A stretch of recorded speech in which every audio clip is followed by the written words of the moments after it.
Welcome to ASMR. Today we are going to talk about how you can make your videos, your motovlogs or your POV shots looking like this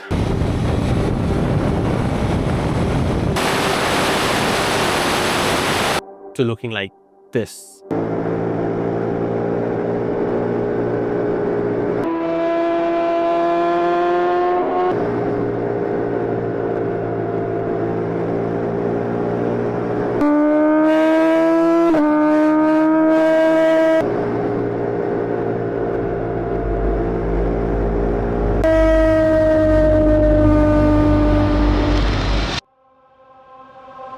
I have some kind of issue with these so-called motorcycle content creators and these motovloggers or POV shooters. My problem with them is they are still stuck in those 2017 and 18 kind of videos where they bought the most expensive cameras and most expensive mics, but they're still not creating the experience. The experience where the user or the viewer feels like he's part of that ride, of that journey. He's also standing on a snowy mountain looking at the expanse of mountains all around, or standing in the middle of a desert, or he is standing on a seashore looking at the vast sea in front of him.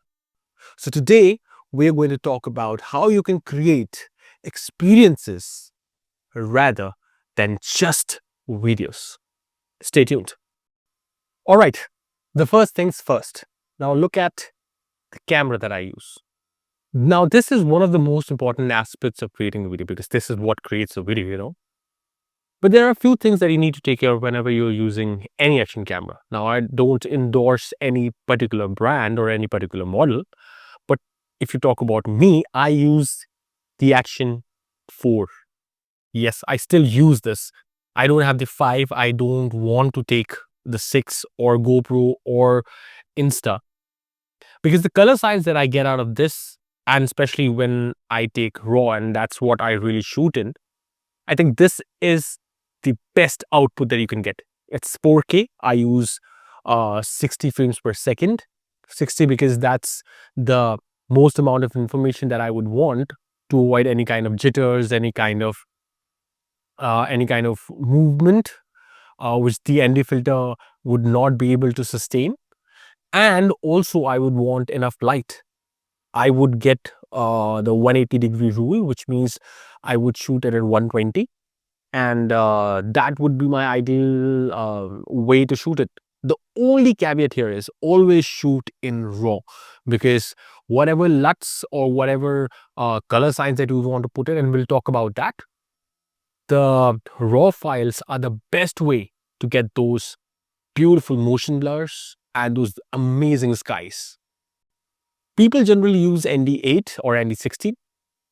During low lights like early morning or something, I really like using just the CPL filter because that is how you get rid of all the glaze and all the shine.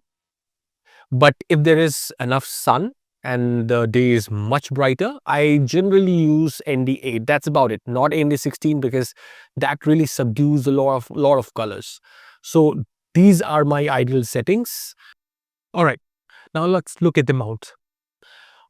Well, the mount, I generally don't like having those big ass mounts. This is a mount that I've got from an Indian brand. If you have any questions about the mount, you let me know. I'll tell you about the mount. Now this mount, what happens is, if you see, this mount is very close and very well attached to the helmet. Now the second thing that I want you to show is this. You see there is a rubber damper kind of a stuff here.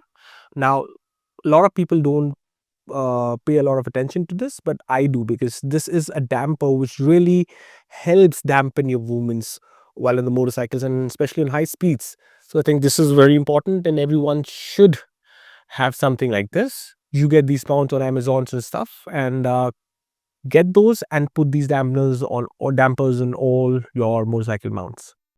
The second thing that we are going to talk about is this, the audio device. Now this is from HoloLens. This is a wireless audio device, and this is one of my favorite, the old school H1N audio device or the audio recorder. I use this for recording all my YouTube videos, and I have a mic attached to it, which goes in. This is the receiver that I have, but I just don't use it for a YouTube video recording, but I also use it for all the exhaust records. I keep it in the backpack. I cover it with a microfiber. I put it in my bag so that the wind is not accessible. And the settings I'll show you, and you can see it on the screen. But the settings are quite simple. I always have the limiter on, and I always have it to about 7 to 8 dB, which is on the higher side. But that is how you use it, because otherwise you will not get the audio. I always put the limiter on because otherwise there would be clipping in the sound, and by clipping it means the voice becomes distorted and you can't really hear anything, right? So that is where I use the clipper uh, for clipping the for. All right, now that we have understood how the entire thing works, let us now go to our Mac, and now let's just put all this together, and now let's see what we can create out of all this and make you understand how do we get to creating that experience that we were talking about.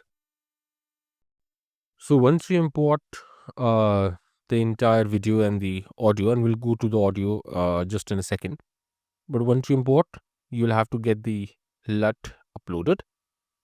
This could be a LUT that you already have or something that you create.